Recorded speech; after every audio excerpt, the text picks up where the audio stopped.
Got the low tire pressure sensor going off on the truck here.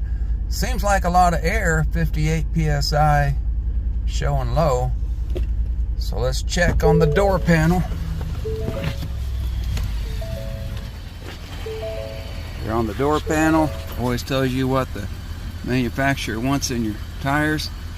There it says front tires 70 psi, rear tires 75 psi. So 58 is actually low.